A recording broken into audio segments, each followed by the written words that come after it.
You all set? So I have some incredible people, and this is a very exciting thing that we're doing, and it was fast. They've wanted to do it. I understand they've been here hundreds of times over the years trying to do it, and they're going to give you a little bit of history. Roger Penske, everybody knows, he's a legend in many different things, but certainly in racing. He's won the Indianapolis 500 20 times. On the 18th time, I said, he's been a friend of mine for a long time, but on the 18th time I said, I think I'm going to give him the Presidential Medal of Freedom because, you know, how do you do that? Japan, Germany, Roger, right? Everybody, they want to win the Indy 500. They spend billions of dollars getting a car. This guy wins it like every year. He won it so many times that he ended up buying the track. So now he owns a track, he owns a race. It's pretty good. Now he's won it, though. He won it 2 times since he got it. And it's a total of 20. And didn't you win the Daytona 500? Yes. How many times? 4 times. That's all? That's terrible. That's terrible. I can't believe it. Anyway, if you win it once, it's like great. The guy's amazing. He's a genius, and a real genius at cars and racing. And they are going to put up something that's really amazing. It's really having to do with our great 250th birthday, where we're having so many wonderful things. UFC is coming, as you know, in front of the White House with a building literally a stadium. We're going to have over 100,000 people. And this is going to have a lot of people. I won't even say how many people because I think it can set a record for racing. It's going to be very, very important. We're celebrating greatness with American motor racing. That's going to be the name of the event. It's going to take place on August 21st through the 23rd. And it's going to be so exciting, and I love the racing. I don't have a lot of time to watch it, but I love the racing. And just before we start, I will say numbers came out this morning. They're phenomenal for the country. So we announced yesterday that for the first time in, I think, 28 years, America made more steel than Japan. Can you believe it? Japan's a big steel country. America made more steel than Japan. The numbers are record-setting numbers. Every one of our numbers are good. We've never had anything like it. We have over $18 trillion coming into our country. We're building thousands of plants and all sorts of businesses all over the United States. It's never been anything like it. $18 trillion investment. So we have over $18 trillion being invested in the United States of America. The record was $3 trillion 10 years ago, not by us, by another country. And we're going to do 18, and I think the 18 is going to go higher. We're just looking at 11 months. The 12th month hasn't come in yet, but it's going to bring us over 18, maybe even hit 20. So you have 18 to $20 trillion coming in, and we've never had anything like it. We have a record we just set, as you know. The AC1P 500 just set a new record, 7,000. Nobody thought that was possible at this quick a time. They thought maybe at the end of 4 years or 5 years or 6 years. But we did it in the first year. And we had 48 stock market highs, Roger. So Roger's a big beneficiary because he has a lot of stock. But anybody that has stock, including people with 401ks. So the economy has never been like this. It was just announced that crime is at an all-time low. Best numbers on crime in the recorded history of our country, and the lowest numbers of murders in the history of our country that we have. Recorded history goes back 125 years. That's not bad. And a lot of that is because of the fact that we have a closed border. We've taken out thousands and thousands of criminals and murderers and drug dealers and everything else. And we've either brought them back to their country, or in some cases we have to put them in our jails because we don't want to have them come back. And so we don't want to just bring them back to their country and then they maybe come back. Despite our border, they're pretty sneaky, pretty smart. So we're doing things that nobody's ever seen before. The country is really in great shape. We have a large armada, flotilla, you can call it whatever you want, heading toward Iran right now. Even larger than what we had in Venezuela. It's still in front of Venezuela. The Venezuelan situation, the leadership is doing a very good job. We're very happy, and we're getting along very, very well. And we're inviting countries of the world very shortly. They're going to be starting to take the oil. We're going to be heading that with the country, and it's worked out really well. We're now sending actually a larger number of ships to Iran, and hopefully we'll make a deal. If we do make a deal, that's good. If we don't make a deal, we'll see what happens. But this is going to be exciting. So I'm going to ask, and he really is a legend. He's a great man. I've known him for a tremendously long time. I refuse to say how. We were both young. Now we're both a little older. We refuse to say old, but we're a little older. But Roger Penske is the chairman, as you know, of Penske Corporation. He's got everything you can imagine, mostly, I think, to do with automotive. And I'd like to ask him to say a few words about the event, because this is going to be, they're putting everything behind it, and I think it's going to be really exciting. Roger, please. Well, thank you, Mr. President. This is a really amazing time for us as a company to support the 250th anniversary for the country. And there's no better way for us to bring automotive and speed into the DC area and to have the opportunity to be able to compete here with our Indy cars.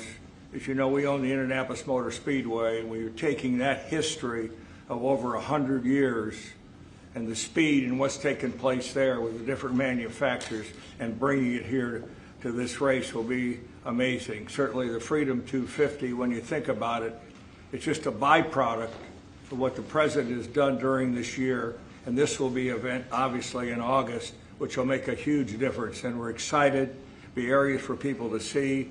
Most of the grounds will be free. So it's going to be an economic benefit to the area, to the city, and obviously with our Fox partner, Eric Shanks, will be our media partner. And believe me, what they did for us at Indy this past year, they're going to take that and put it on steroids, really, and take it to the next level. So thank you, Mr. President, for allowing us to come into your city. That's so great, Roger. Thank you. Great man. Eric, I'd like to have you say a few words. He's done a fantastic job at Fox, and he's really excited about this, and I know they're going to lay it on the line. Eric, please. Sure. Well, thank you, Mr. President, for having us here today. Big shout out to Secretary Duffy. This project was kind of on life support until you stepped in recently and got us here today. Secretary Burgum, your team has been absolutely incredible. Explain how many times you came to Washington trying to do this. I think Bud came here 81 times. 81 meetings I had in Capitol Hill. Meeting with senators, meeting with people at the Capitol. And they all wanted it. Everybody wanted it, but they couldn't figure it out. It was crazy. 80 some odd times. That's pretty amazing. So go ahead, please. Right. Well, it's a real honor to be a partner with Roger and IndyCar. And at Fox Sports, we do the biggest events in sports. This year we have the FIFA World Cup that we'll be celebrating here as well. And then dovetailing right after that, to be able to celebrate America's birthday on Fox is an absolutely incredible honor. And everyone at Fox Sports can't wait to see exactly how this is going to unfold and bring it to life. So, Mr. President, thank you again for signing this today. And the big thing, it's August 21st through the 23rd, and I believe the race is on the 23rd, right? Yes. That's going to be incredible. They're going to have practice sessions. It's going to be just a very exciting period, I think, for Washington. If I could, I'd like to ask Sean Duffy, the Secretary of Transportation, who's terrific and doing a great job. Much more important than Sean is we have Rachel Campos Duffy here, and she's one of the greatest people I know and one of the greatest people on television, so most of you know her, but I don't think we'll have her speak about the race because she knows less about it than anybody up here. But she is fantastic. Sean, please. So the President gave us all a directive, which I'm grateful for. We're going to celebrate America's 250th birthday, and he asked all of us to think outside the box. How do we make this historic and cool, and let's all do this together? And he loves the country and loves the birthday, and so we at DOT were working on this concept. We didn't know at the same time Penske was working on the same project too. And so we've come together, and Doug has been a wonderful partner. But to think 190 miles an hour down Pennsylvania Avenue, this is going to be wild. The last time we had a race in the capital city, Bud, was when? 1801, Thomas Jefferson with a horse race. A horse race in 1801, Mr. President. Now we're going to do a real race. That's so great. That's such a great. So, listen, this doesn't happen. You know, we just don't come in and ask the president to sign. There's a lot of work that goes into this, as you can tell. Bud and my chief of staff, Pete, all had a lot of meetings on the Hill. We couldn't be more excited about this. Again, I'm going to repeat, this is free for the American people to come to your nation's capital and see a great road race. Freedom, America, speed, and road racing. It doesn't get more American than that, Mr. President. So thank you for signing this, and thanks for all of your support. You are fantastic, and what a job you've done. They put it together very quickly. They've been coming here for years, and everybody wanted it. You know, every senator wants it, every Congress, everybody wants it, but they don't get things done. Only Mr. President. Trump gets things done. We didn't have 89 meetings. We had maybe a half a meeting. I think this is probably about a half a meeting. I'd like to thank Pete Meacham for the great job you've done representing us, and Luke Bunting. These are two young people that work with us, and they've really been fantastic. I'd like to ask Doug Burgum to say a few words. He's very much involved through his position of interior, because a lot of the space is interior. He sort of has, I think he's the largest landlord anywhere in the world by far. So Doug, could you say a few words, please? Yeah, absolutely. Thank you, Mr. President. This birthday that's coming up, the 250th anniversary of America, Freedom 250, is the most monumental birthday maybe of any country ever in the history of the world. And President Trump, with his directive to celebrate this thing, we've got what's more American than race car driving? What's more monumental than the Indy 500 as an icon of what's going on in our country? And so merging the history and the tradition of our capital, Washington, D.C., with the speed and the innovation that goes on in the IndyCar series is incredible. And it's a great metaphor, because the speeds we're talking about is the speed of President Trump. I want to reiterate, there weren't 81 meetings with the Trump administration. I think it was, they called President Trump. He got Sean and I going, and that was like from Saturday till now, we have a race. 1 week. 1 week we have a race, as opposed to like 4 months of talking. So I think there's also a metaphor here about President Trump, who's an incredible sportsman. He's an athlete himself, but he loves sports. And so whether it's soccer, UFC, the football draft, NFL football draft coming, IndyCar, and all the teams that he hosts here. I mean, to any American who loves sports, you ought to love this president, because he's bringing professional sports to our capital. And again, August 21st to 23rd, you talk about the economic impact. By the time all these reporters get done telling the story, there's not going to be a hotel room available in this city on that weekend, because everybody's going to want to be here. Right. People that maybe have wanted to see an IndyCar race their whole life are now going to have an opportunity to come to their capital, celebrate 250, and see an IndyCar race for free. And they're going to be able to see it on the National Mall. And wherever you put down your lawn chair and watch this race for free, you're going to be staring at the Washington Monument, the Lincoln Memorial, the Jefferson Memorial. And I'm sure there's going to be fireworks this weekend, too. I'm sure of that. And if you need a permit, you can get one from Interior. So anyway, it's absolutely incredible. And congratulations to Sean, the Penske organization, Fox Sports, everybody for putting together. This is going to be a great celebration for America. Thank you very much, and you're doing a fantastic job. Could I just ask Bud Danker, who's the president of Penske Corporation, to say a few words, please? Well, thank you, Mr. President. You know, Eric Shanks and I from Fox had this dream, and just last July, and could it ever be possible to bring a race to our nation's capital to celebrate our country's history? And everybody said there's no way. It's impossible. How do you put a race on at 190 miles an hour in a city like Washington, D.C.? I came here, I walked this area for a while, I found a racetrack on the Capitol grounds, up against a lot of meetings, and couldn't get the kind of support we need. So within a week, Secretary Duffy and we put this together with the president, didn't we? And now we have a race here on our city property, on the national properties, that is going to celebrate America. The word free shouldn't be overridden, because we are going to have a free event here. People come out and celebrate our country's history. I also want to thank Mayor Bowser. She has been a great partner in this process as well, too. So I know, Mr. President, she's a great supporter of what you've done here in the city as well, too, and we thank her for this. But we're going to have an amazing event. We're going to make everybody in this country proud. We want everybody to come out for free and enjoy this and celebrate our country the way it should be here in the nation's capital. Thank you, Mr. President. And I said, pick the best site. It's very important. Pick the best site. Don't go for second or third, because there are a lot of different routes. I said, pick, even if it's more difficult to get approved. Pick the absolute best site. And they were actually looking at another site And when I said that, they said, well, the best site is this site, the site we're doing. I said, let's take a look at it, and we think it's the best site too. It's actually better than the original site they were looking at. But if we're going to do it, we want to do it right. So this is going to be something in terms of the road width, the crowds, and everything else that we can all. The best site, one of the best sites I've ever seen, actually, and it'll be beautiful. So I'm going to sign this, and if you have any questions on this subject, that'd be great. We just named a new Fed chairman today. You know that? He's a central casting. He's like Roger Penske, central casting. You know him, Roger? Very good guy.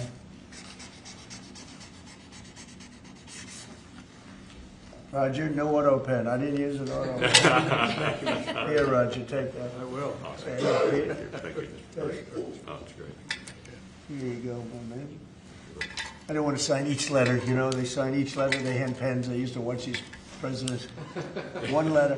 You got to see what it looks like at the end. Never looks too good. Here, Rachel, take that. For your team. Thank you. Congratulations. This is really exciting. Thank you. On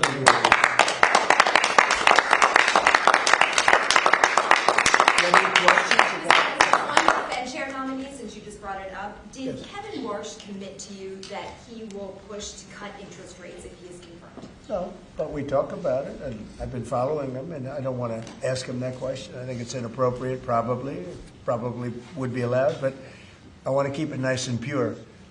But he certainly wants to cut rates. I've been watching him for a long time. Senator Mr. President, Thomas. did you have any concerns about his hawkish history of pushing for rate hikes? He's going to want to do the same thing. I think that, yeah, I've had times when I think you've had to really have rate hikes too.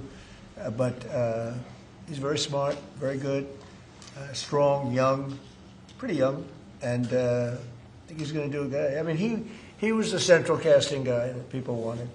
Kevin was great. I tell you what, I met numerous people. Every one of them were fantastic, really fantastic. I wanted to keep Kevin here, and I thought that I called Kevin 1, Kevin 2.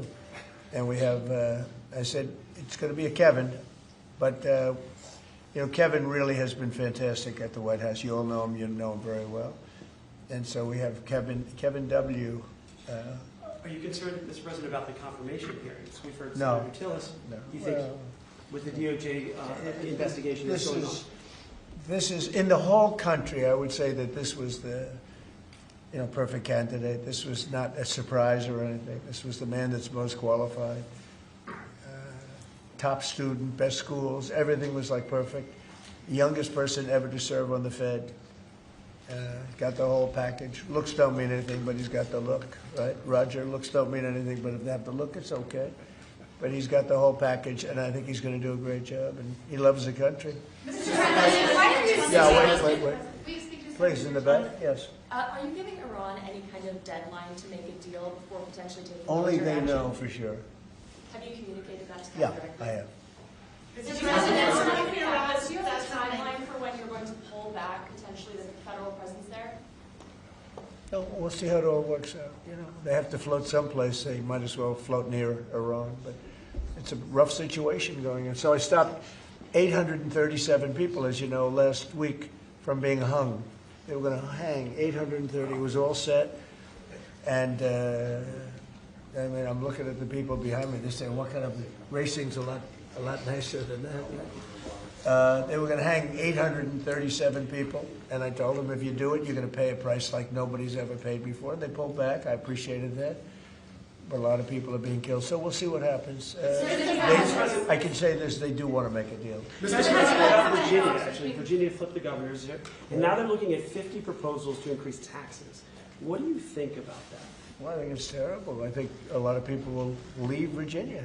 I saw that. Look, Glenn was a friend of mine, Glenn Youngkin, and worked so hard on cutting taxes. This woman came in, and in one swoop, she raised everything up higher than it ever was. I don't understand it. I mean, people voted for Democrat, but she came in and she raised, and I'll work with her like I work with everyone else, but she came into Virginia, raised everything to a point like taxes that nobody ever even heard of before. And I don't understand, how do people get elected with this kind of philosophy? This is only in the very modern age. You know, I grew up and I've always heard politicians will cut taxes, will cut, everybody screaming we're going to cut taxes. I cut taxes. I gave you the biggest tax cut in the history of our country, in the great big beautiful bill. No tax on tips, no tax on Social Security, no tax on overtime. Interest deductions, Roger, when somebody buys a car, they can deduct the interest if they borrow money. That's the biggest thing in terms of the car business, right? American-made ones. Correct. So we have, you know, I give tax cuts and they give tax increases. I don't know how they get elected. They get elected because they cheat. You want to know the truth? If they didn't cheat, they'd have no chance. They have horrible policy. Transgender for everyone. They have the little thing about open borders so that the world's prison population and mental hospitals can be emptied into our country. It's just a crazy, men playing in women's sports. Roger, are you a fan of men playing in women's sports? Only as a bettor. You'd like to bet. You're not a big fan, I don't think so. I don't want to get him in trouble, but I think he joins in 99% of, they say it's an 80-20 issue. I think it's maybe 99. It's 99-1. Mr. President, why are you suing this administration and the IRS? Why are you suing? Who are you with? I'm with ABC News. You're a loud person. Very loud. Let somebody else have a chance. Can you answer the Wait a question? minute. Why are you suing ABC fake, IRS? ABC fake news. You're suing. Go ahead. I didn't Can call answer? on you. Go ahead, please. Go ahead. Go ahead. Yeah. Do you think the upcoming ABC, talks, by the way, is truly one of the worst. Go do you ahead. think the upcoming talks between Russia and Ukraine stand a chance without Yeah. U.S. envoy Witkoff and Jared Kushner there? I think they stand a chance. We've been trying. I've ended 8 wars. All of them I thought were going to be maybe tougher than this one. But Zelensky and Putin hate each other, and it makes it very difficult. But I think we're getting very close to getting a settlement. Hundreds of thousands of people, mostly soldiers, have been killed. Last week they lost 29,000 people. Last month they lost 29,000 soldiers. Can you believe that, fellas? 29,000. You lose one race driver, and it's a big deal. 29,000 soldiers in 1 month. 27,000 the month before. I think that I think that we have a good chance of getting it settled. Yeah, ma'am, please. Mr.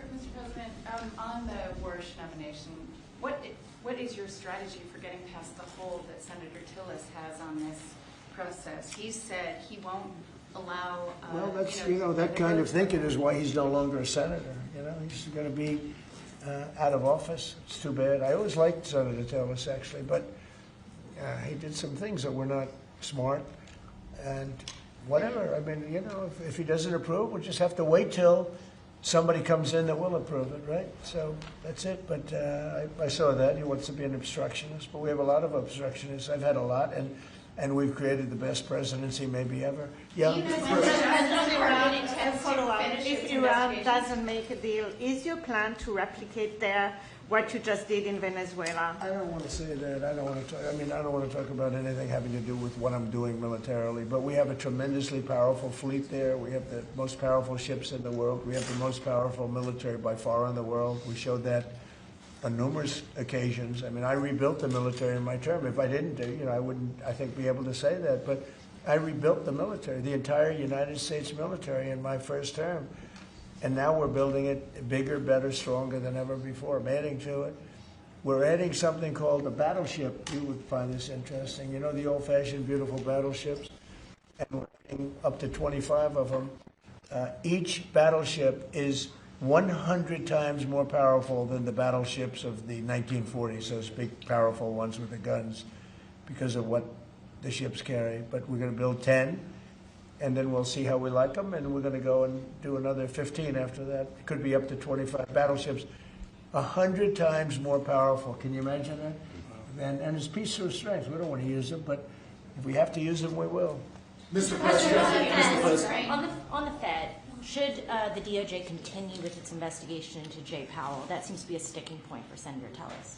Well, he's got a building that, I build buildings, and I build them under budget, ahead of schedule. I build them, but they're within reason always. And this is a small little complex that's costing Billions of dollars, most expensive job per square foot ever built.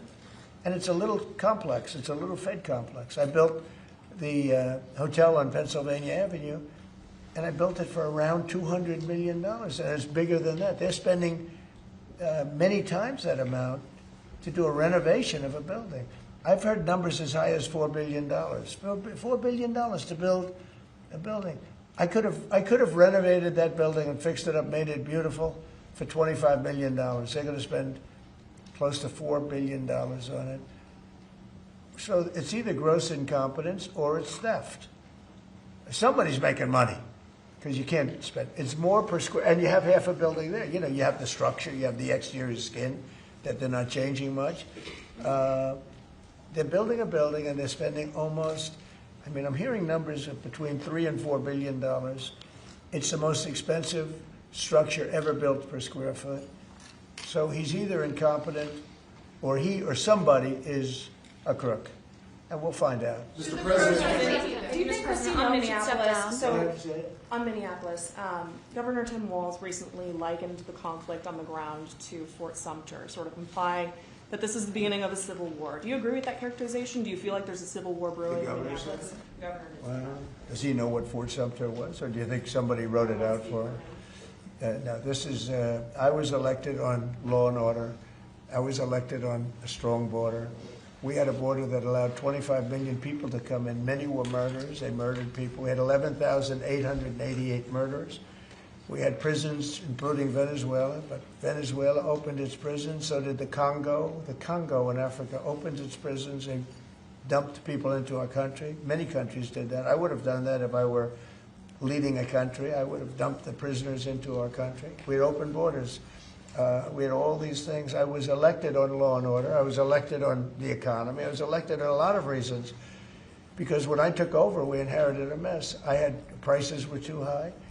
Inflation was the highest it was in 48 years. I say ever, but the media always corrects me by saying it's only 48 years. I think 48 years almost sounds worse. But when I was elected to do a job. And one of the big things I was elected to do is law and order. We now have the lowest crime rate in the history of our country. We have the lowest murder rate in the history of our country. We have Washington, D.C., which was a dangerous place to walk, is now a totally safe city. You can walk with your husband or your wife. You can walk with your children right down the middle of the city. Nothing's going to happen. We did a great job. We had the National Guard. We have soldiers. We have people that nobody's going to mess with. And we've taken out, remember, it's not just that. In Washington, we've removed over 2,000 criminals. And you know, if you look at the numbers, a very small percentage of your population, 2%, 3% of your population causes 90% of the crime. So when you move a small, it's amazing how that works. But the criminals go over and over and over again. So 2 to 3% of your population can cause over 90% of your crime. So it's not that complex. We moved 2,000 people out of Washington. We brought them back to their countries where they came from. They came through open borders by Sleepy Joe Biden. And I will tell you, Washington is safe. If you look at New Orleans, as you know, we went there about 4 weeks ago. I was with the mayor of New Orleans last night. He was at the premiere, and she was at the premiere. She was great. I believe she's a Democrat. She came over. She thanked me so much. She said crime is down more than 50% in just a few weeks. And you couldn't even walk down the street in New Orleans. It's so bad. And now they let us in there, and she is thanking me so much, so profusely. She was great last night. I'd do that if I were a Democrat. I'd say call Trump in, let them do what they do. But we remove people, criminals, from the cities, and they become safe cities. If you look at Minnesota, Minneapolis, we have crime down there because we took out thousands of people, despite all the mess and everything else. But do these people really want to have rapists? Do they really want to have drug dealers and people from prisons and murderers? Do they really want to have them in the community? You know, it's really insurrectionists and agitators, and they're paid.